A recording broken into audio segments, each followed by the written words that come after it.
लड़की दरवाजे की हल्की सी दरार से झांकती है और डर के मारे सन्न रह जाती है। उसकी बहन जो सालों पहले मर चुकी थी आज उसी के घर के लिविंग रूम में खड़ी थी, पैर में बीमारी जैसी हालत, लगातार गोल गोल घूमती हुई। लड़की को अपनी आंखों पर यकीन नहीं होता। जिज्ञासा और डर के बीच वो धीमे से पुकारती है, दीदी। लेकिन जैसे ही वो दोबारा लिविंग रूम की तरफ देखती है वहाँ कोई नहीं होता। कांपते कदमों से वो कमरे में जाती है। चारों तरफ देखने पर उसे एहसास होता है कि उसकी गुड़िया सोफे के नीचे गिर गई है। वो झुककर उसे उठाने ही वाली होती है कि तभी सामने वही बहन खड़ी दिखाई देती है, चेहरे पर अजीब सी मुस्कान। अगले ही पल वो दोनों हाथों से लड़की का गला दबा देती है और उसके मुंह से डरावनी हंसी निकलती है। लड़की की सांसें टूटने लगती है और तभी अगले ही पल वो झटके से नींद से जाग जाती है। सब कुछ बस एक भयानक सपना था। अब वो पसीने से पूरी तरह भीगी हुई थी। बेड के किनारे बैठी छोटी बहन तुरंत घबराकर वजह पूछती है। तभी उसकी नजर लड़की की गर्दन पर पड़े एक गहरे निशान पर जाती है और वो देखती है कि नाखूनों में खून लगा हुआ है। ये देखते ही बहन फौरन मेडिकल बॉक्स लाने दौड़ पड़ती है। लड़की खुद कंफ्यूज हो जाती है, जो कुछ अभी हुआ वो सच था या सिर्फ एक डरावना सपना। उसका नाम जिया है। वो अभी एक हाई स्कूल स्टूडेंट है और एक हॉरर इंटरेस्ट ग्रुप की मेंबर भी। गर्मियों की छुट्टियों में इसी शौक वाले 5 लोग मिलकर पैरानॉर्मल और स्पिरिट रिलेटेड वीडियो शूट करते थे। हैरानी की बात ये थी कि हर वीडियो को काफी अच्छा रिस्पॉन्स मिल रहा था। इसी बीच ग्रुप का लीडर कर्ली हेयर वाला लड़का एक नया आइडिया लेकर आता है, स्पिरिट समनिंग यानी आत्मा बुलाने की रस्म पर वीडियो। लेकिन इस रिचुअल को पूरा करने के लिए 6 लोगों की जरूरत थी, जबकि ग्रुप में अभी सिर्फ 5 ही थे। तभी छोटी बहन मेडिकल बॉक्स लेकर लौटती है। उसी पल जिया के दिमाग में एक आइडिया आता है और वो उसे ग्रुप में शामिल होने का ऑफर देती है। खेलने कूदने की उम्र होने की वजह से वो बिना सोचे समझे हाँ कर देती है। अगले दिन 6 लोग पूरे जोश में वीडियो शूट करने निकल पड़ते हैं। दिन से लेकर रात हो जाती है, तब कहीं जाकर उन्हें उनकी लोकेशन मिलती है। शॉर्ट हेयर वाली लड़की तुरंत पहचान लेती है। ये जगह कभी जापानी उपनिवेश के दौर में शवों को ले जाने के लिए इस्तेमाल होती थी। अब ये एक लावारिस, सुनसान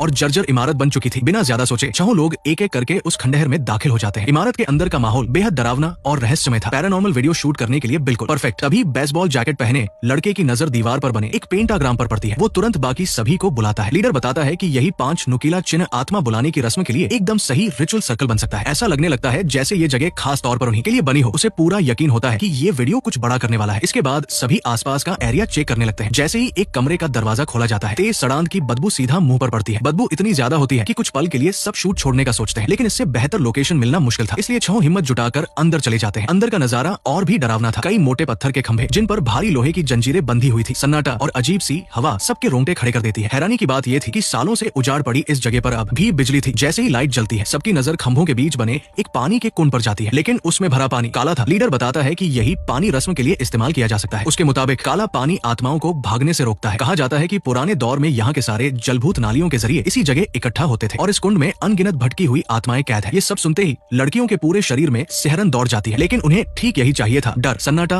और वो माहौल जो कैमरे में उतर सके। इसके बाद सभी तुरंत शूटिंग में लग जाते हैं। लीडर पहले से तैयार किया हुआ बैलों का खून पानी के कुंड के चारों ओर डालता है, जिससे जमीन पर एक 5 नुकीला चिन्ह बन जाता है। यही दैत्य को बुलाने का रिचुअल माना जाता है। जब वीडियो पूरा हो जाता है और सब वापस जाने की तैयारी करते हैं, तभी जिया अचानक एक सुझाव देती है, क्यों न एक असली कर लिया जाए। असल में सबका मकसद सिर्फ वीडियो बनाकर अटेंशन लेना था। किसी ने भी सच में रस्म करने का नहीं सोचा था, लेकिन जिया का मानना था कि अगर करना है तो पूरा किया जाए, तभी वीडियो ज्यादा रियल और बिलीवेबल लगेगा। मगर दिक्कत ये थी कि इस रस्म में किसी एक को दैत्य के लिए होस्ट बनना पड़ता। ये सुनकर सब डर जाते हैं। कोई भी मुसीबत मोल नहीं लेना चाहता। तभी उसकी छोटी बहन बिना झिझक आगे आती है। नया जोश, कोई डर नहीं, वो खुद इस काम के लिए तैयार हो जाती है। ये सुनते ही बाकी सब राहत की सांस लेते हैं। जब कोई खुद आगे आ रहा हो तो फिर सब भी असली रस्म करने पर राजी हो जाते हैं। जल्द ही रिचुअल की तैयारी शुरू होती है। जिया एक खंजर उठाकर अपनी हथेली पर हल्का सा कट लगाती है और अपना खून जमीन पर पड़े बैलों के खून में मिला देती है। इसके बाद लीडर सबको कागज और पेन देता है और कहता है कि जो भी सवाल मन में हो उसे लिख लो, क्योंकि अगर सफल हुई तो वो उन सवालों के जवाब देगा। सबके लिख लेने के बाद जिया अपनी टखने की पायल निकालकर बहन के पैर में बांध देती है और यहीं से माहौल सच में डरावना होने लगता है। वो कहती है कि ये पायल पहनने से वो सुरक्षित रहेगी। पहली बार बहन से गिफ्ट पाकर छोटी बहन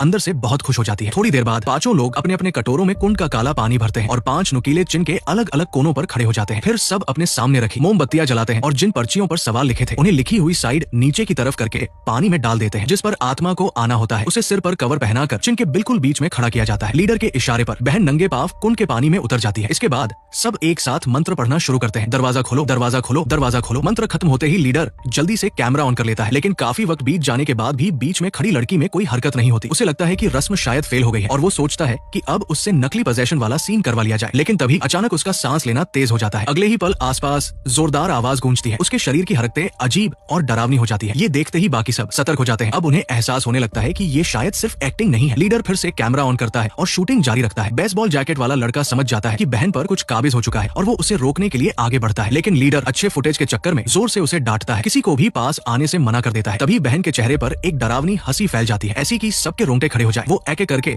सबकी तरफ उंगली से इशारा करती है। उसी पल उनके कटोरों में पड़े कागजों पर लिखे सवालों के जवाब धीरे धीरे उभरने लगते हैं। हर कोई अपना जवाब देखकर सन्न रह जाता है। किसी के चेहरे पर डर है, किसी पर हैरानी, हर एक्सप्रेशन कुछ कह रहा होता है। जैसे ही सारे जवाब सामने आ जाते हैं वो फिर से अजीब हरकतें करने लगती है और तभी अचानक एक तेज ठंडी हवा चलती है। एक ही झटके में सारी मोमबत्तियां बुझ जाती है। चारों तरफ अचानक घुप अंधेरा छा जाता है। हल्की सी रोशनी में जिया देखती है कि उसकी बहन कुंड के अंदर लगातार गोल गोल घूम रही है, बिल्कुल वैसा ही जैसा उसने सपने में अपनी मरी हुई बहन को लिविंग रूम में घूमते देखा था। अब उसकी हरकतें और भी ज्यादा डरावनी हो जाती है। बेसबॉल जैकेट वाला लड़का अब शूटिंग की परवाह नहीं करता और तुरंत आगे बढ़कर उसे रोकने की कोशिश करता है। जैसे ही उसके सिर से कवर हटाया जाता है वो बेहोश होकर गिर पड़ती है। हालात बेहद गंभीर हो चुके होते हैं। फ्रिंज वाली लड़की पुलिस को कॉल करने का फैसला करती है, लेकिन यहाँ कोई नेटवर्क नहीं मिलता और हालात तब और बिगड़ जाते हैं। जब उन्हें एहसास होता है कि कमरे का दरवाजा भी नहीं खुल रहा, वो पूरी ताकत से दरवाजे को धक्का देते हैं, लेकिन कोई असर नहीं होता। बेसबॉल बैट से हैंडल पर लगातार वार किए जाते हैं, हैंडल टूटकर गिर जाता है, फिर भी दरवाजा नहीं खुलता। अब तक जो सबसे ज्यादा एक्साइटेड था वही सबसे ज्यादा डर में डूब जाता है। इसी बीच शॉर्ट हेयर वाली लड़की को अपने आसपास किसी अजीब सी आवाज का एहसास होता है। ऐसी आवाज जो उन सबकी नहीं लगती। वो ऊपर की तरफ देखती है, लेकिन जो कुछ वहाँ दिखाई देता है उसे सिर्फ वही देख पाती है। बाकी किसी को भी अंदाजा नहीं होता कि उसके साथ अभी क्या गुजरा है। तभी अचानक मोबाइल में नेटवर्क वापस आ जाता है। जैसे ही पुलिस को कॉल करने की कोशिश होती है, सिग्नल फिर से कट जाता है। सब अभी इसी उलझन में होते हैं कि अचानक शॉर्ट हेयर वाली लड़की उनके सामने डरावनी हंसी हंसने लगती है। माहौल एकदम सन हो जाता है। बेसबॉल जैकेट वाला लड़का हैरानी में उसकी तरफ बढ़ता है और पूछता है कि उसे क्या हो गया है, लेकिन हालात तब और बिगड़ जाते हैं जब वो और जिया मिलकर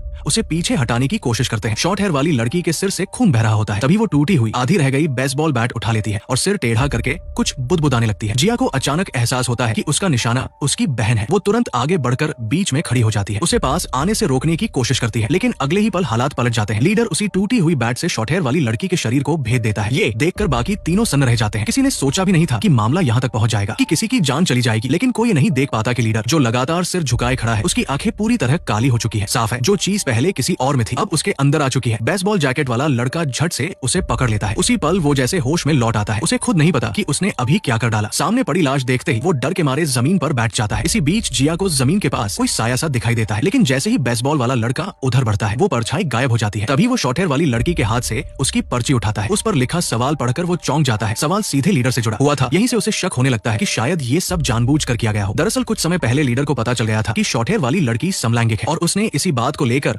उसे दबाव में रखना शुरू कर दिया था, हर बात मानने के लिए मजबूर किया। लेकिन वो भी कमजोर नहीं थी। उसे पहले ही पता चल चुका था कि वो दूसरों के अकाउंट से जुड़ा एक बड़ा राज छुपाए बैठा है। यहीं से दोनों के बीच टकराव शुरू हुआ था और शायद आज उसी का अंजाम सामने था। बेसबॉल जैकेट वाला लड़का अंदाजा लगाता है कि शायद यही वजह थी जिस कारण लीडर ने शॉर्ट हेयर वाली लड़की को मार दिया, लेकिन वो खुद को पूरी तरह निर्दोष बताता है। उसका कहना होता है कि रिश्ते चाहे कितने भी खराब रहे हों, वो किसी की जान लेने की हद तक कभी नहीं जा सकता। तभी उसके दिमाग में एक बात आती है, कैमरा, शायद रिकॉर्डिंग में सब कुछ कैद हो गया हो। वो बार बार फुटेज देखता है। तभी एक अजीब बात सामने आती है। वीडियो में जिस वक्त हत्या हुई वहाँ दिखाई देने वाला वो लड़खड़ाकर चल रहा था, जैसे उसका पैर ठीक नहीं है, लेकिन इस वक्त उसकी टांगे बिल्कुल ठीक थी। वो लगातार सबको दिखाकर कसम खाता है कि हत्या उसने नहीं की। अचानक हालात फिर पलट जाते हैं। शॉर्ट हेयर वाली लड़की फिर से झटके के साथ होश में आती है, जैसे उस पर दोबारा किसी ने कब्जा कर लिया हो। वो सीधे लीडर की टांगों को जकड़ लेती है। वो घबराकर चिल्लाता है, छोड़ो छोड़ो मुझे। उसी पर लाइट्स बुझ जाती है और चारों तरफ अंधेरा छा जाता है। जब टॉर्च जलाई जाती है तो जमीन पर सिर्फ खून के निशान दिखाई देते हैं। सब अभी सदमे में ही होते हैं कि तभी छत से टपकता हुआ खून सीधे फ्रिंज वाली लड़की के चेहरे पर गिरता है। टॉर्च धीरे धीरे ऊपर की तरफ जाती है और जो दिखाई देता है वो रूह कंपा देता है। लीडर हाथ में खंजर पकड़े छत से लटका हुआ होता है। अगले ही पल वो सीधे तीनों पर गिर पड़ता है। अब वो पूरी तरह बेकाबू हो चुका होता है और सबको खत्म करने की कोशिश करता है, लेकिन संख्या ज्यादा होने की वजह से तीनों मिलकर उसे लोहे की जंजीरों से जकड़ देते हैं। वो छटपटाता है मगर हिल भी नहीं पाता, लेकिन खतरा अभी टला नहीं होता। अचानक जिया की छोटी बहन के मुंह से जोर जोर से खून निकलने लगता है। उसकी हालत तेजी से बिगड़ जाती है। अब हालात बेहद नाजुक हो चुके होते हैं। अगर वो लोग अब भी यहाँ रुके रहते तो किसी भी पल जान जा सकती थी, लेकिन दिक्कत ये थी कि मुख्य दरवाजा अब भी नहीं खुल रहा था और बाहर निकलने का कोई दूसरा रास्ता भी नहीं था। तभी जिया को अचानक एहसास होता है कि शायद रस्म के दौरान उनसे कोई बड़ी गलती हो गई थी। वो तुरंत रिकॉर्डिंग चेक करने लगती है और सच में उसे एक डरावनी चीज दिखती है। जब सब मंत्र पढ़ रहे थे उसी वक्त पत्थर के खंभों पर अचानक कई हाथ उभर आए थे। इसका मतलब साफ था, यहाँ सिर्फ एक नहीं कई दुष्ट शक्तियां मौजूद थी। उसे ये भी समझ आता है कि जब तक आत्मा को ठीक से विदा नहीं किया जाता तब तक बहन के सिर से कवर हटाया ही नहीं जाना चाहिए था, लेकिन घबराहट में उन्होंने ऐसा कर दिया। अब एक ही रास्ता बचा था, उसे वापस भेजना। मगर आत्मा बुलाना आसान होता है, भेजना नहीं, और वो भी कोई देवता नहीं बल्कि एक दुष्ट आत्मा। फिर भी उनके पास कोई और विकल्प नहीं था। बचे हुए लोग आखिरी उम्मीद के तौर पर दोबारा रस्म करने का फैसला करते हैं। जल्द ही 5 लोग फिर से 5 नुकीले चिन्ह के कोनों पर खड़े होते हैं। बहन को दोबारा कुंड के पानी में खड़ा किया जाता है। सवालों वाली पर्चियां फिर से कटोरों में डाली जाती है। इस बार भी बिल्कुल पहले की तरह आत्मा उस पर कब्जा कर लेती है और उनके सवालों के जवाब देती है। हैरानी की बात यह थी कि जवाब एकदम वही थे जो पहली बार मिले थे। अब आखिरी स्टेप बचा था, आत्मा को विदा करना। लेकिन जैसा अक्सर होता है सब कुछ प्लान के मुताबिक नहीं होता। अचानक कुंड में खड़ी बहन बोल उठती है, मगर वो आवाज उसकी नहीं थी। जैसे ही सिर से कवर हटाया जाता है जिया की आंखें भर आती है। वो आवाज फिर से गूंजती है, जिया दीदी क्या तुम सच में चाहती हो कि मैं चली जाऊं? सामने खड़े 2 लोग लगातार जिया को याद दिलाते रहते हैं कि जो उसके सामने है वो उसकी असली बहन नहीं है। उसे होश में रहने की चेतावनी देते हैं। हालात की गंभीरता समझते हुए जिया खुद को संभाल लेती है। वो भावनाओं में नहीं बहती और बाकी दोनों के साथ मिलकर आत्मा को विदा करने का मंत्र पढ़ना शुरू कर देती है। कुछ ही देर में रस्म पूरी हो जाती है। ऐसा लगता है जैसे वो दुष्ट शक्ति सच में चली गई हो। तीनों राहत की सांस लेते हैं। उसी पल मोबाइल में नेटवर्क भी वापस आ जाता है। बेसबॉल जैकेट वाला लड़का तुरंत पुलिस को कॉल करता है और लोकेशन लोकेशन बता देता है। सामने से जवाब मिलता है कि पुलिस तुरंत रवाना हो रही है, लेकिन कॉल कटने से ठीक पहले दूसरी तरफ से उसे उसके नाम से पुकारा जाता है। वो चौंक जाता है, उसने तो अपना नाम कभी बताया ही नहीं था। फिर पुलिस को उसका नाम कैसे पता चला? हालांकि वो ज्यादा नहीं सोचता, उसके लिए बस इतना काफी था कि अब कोई उन्हें बचाने आ रहा है। तीनों वहीं बैठकर थोड़ा आराम करने का फैसला करते हैं। वो जिया के पास जाकर बैठ जाता है। मन में डर था, अगर जिंदा बाहर न निकल पाए तो कुछ बातें हमेशा अनकही रह जाएंगी। हिम्मत जुटाकर वो अपने फोन में अपनी दिल की बात लिखता है और उसे दिखा देता है। हैरानी की बात ये होती है कि जिया भी बिल्कुल यही महसूस कर रही थी। दोनों एक दूसरे की आंखों में देखते हैं और बिना कुछ कहे अपने प्यार का इजहार कर देते हैं। बेसबॉल जैकेट वाले लड़के से चुपचाप प्यार करने वाली फ्रिंज वाली लड़की को जब उनके रिश्ते के बारे में पता चलता है तो उसकी आंखों से दुख के आंसू बहने लगते हैं। तभी अचानक मोमबत्तियां एक बार फिर बुझ जाती है। जब रोशनी दोबारा जलती है तो सामने का नजारा सबको सन कर देता है। लीडर खून से लथपथ जमीन पर पड़ा होता है। ये साफ हो जाता है कि दुष्ट शक्ति अभी पूरी तरह गई नहीं है। तीनों मिलकर फिर से रिकॉर्डिंग देखते हैं। तभी सच्चाई सामने आती है। जिया की बहन ने उसके शरीर से बंधी लोहे की जंजीरें खोल दी थी। इसके बाद उसने खंजर से खुद का गला काट लिया। वीडियो खत्म होते ही फ्रिंज वाली लड़की टूट जाती है और जोर जोर से रोने लगती है। वो दरवाजे की तरफ भागती है और पूरी ताकत से पीटने लगती है। इस वक्त वो किसी भी हाल में वहाँ से निकलना चाहती थी, लेकिन दुष्ट शक्ति उन्हें इतनी आसानी से कैसे छोड़ देती। अगले ही पल उस पर भी काबू पा लिया जाता है। वो बेकाबू होकर कुंड की तरफ बढ़ती है। दोनों बाकी लोग पूरी ताकत लगाकर उसे खींचकर बाहर निकालते हैं। बेसबॉल वाला लड़का फिर से पुलिस को कॉल करना चाहता है, लेकिन जब वो लीडर का फोन खोलता है तो एक मैसेज देखकर उसके होश उड़ जाते हैं। उसी पल उसे एक भयानक सच्चाई का एहसास होता है। अपने शक को पक्का करने के लिए वो लीडर की सवाल वाली पर्ची निकालकर देखता है। सच सामने आ जाता है। उसने दुष्ट शक्ति से पूछा था कि क्या उसका वीडियो अकाउंट कभी 10 लाख फॉलोअर्स तक पहुंचेगा। आज वो संख्या पूरी हो चुकी थी, लेकिन उसकी कीमत उसकी जान थी। और यही हाल शॉर्ट हेयर वाली लड़की के साथ भी हुआ था। दुष्ट शक्ति की भविष्यवाणियां सही साबित हुई थी और जिन जिन के सवालों का जवाब सच हुआ उनमें से कोई भी जिंदा नहीं बचा। इसका मतलब साफ था, अगर दुष्ट शक्ति की भविष्यवाणी और आखिरी नतीजा एक जैसा निकला है तो सवाल पूछने वाले की मौत तय है। ये समझते ही फ्रिंज वाली लड़की डर के मारे बिल्कुल चुप हो जाती है, क्योंकि उसका सवाल था आखिर में बेसबॉल जैकेट वाला लड़का उसे चुनेगा या जिया को। और दुष्ट शक्ति का जवाब ठीक वही था जो उसने सच में चुना, यानी अब उसकी मौत भी तय थी। उधर उसका सवाल ये था कि क्या जिया उसके प्यार को स्वीकार करेगी, और जवाब वो भी सच साबित हो चुका था। उसे समझ आ जाता है कि अब वो जिंदा बाहर नहीं निकल पाएगा, लेकिन उसे कोई पछतावा नहीं होता। कम से कम इस आखिरी वक्त में वो जिया के साथ तो है। इसी बीच फ्रिंज वाली लड़की हाथ में खंजर लिए दोनों को घूरने लगती है। वो इतनी आसानी से मरना नहीं चाहती। उसके दिमाग में एक ही रास्ता आता है, अगर जिया मर जाए तो सवाल का नतीजा बदल जाएगा। ऐसे में उसकी और उसके सवाल की भविष्यवाणी पूरी नहीं होगी और वो बच सकती है, लेकिन वो उसे नुकसान कैसे करने देता। वो तुरंत उसे कसकर पकड़ लेता है और दीवार से जोर जोर से टकराने लगता है ताकि वो होश में आ जाए। इसी धक्का मुक्की में अचानक दीवार खुल जाती है। 4 गुप्त दरवाजे सामने आ जाते हैं। मौका देखकर दोनों मिलकर उसे लोहे की जंजीरों से बांध देते हैं। इसके बाद वो एक एक कर उन छिपे हुए कमरों में दाखिल होते हैं। अंदर की दीवारें लाल रंग के रहस्यमय चिन्हों से भरी होती है। एक कोने में एक कपड़ा टंगा होता है जिस पर बड़े अक्षरों में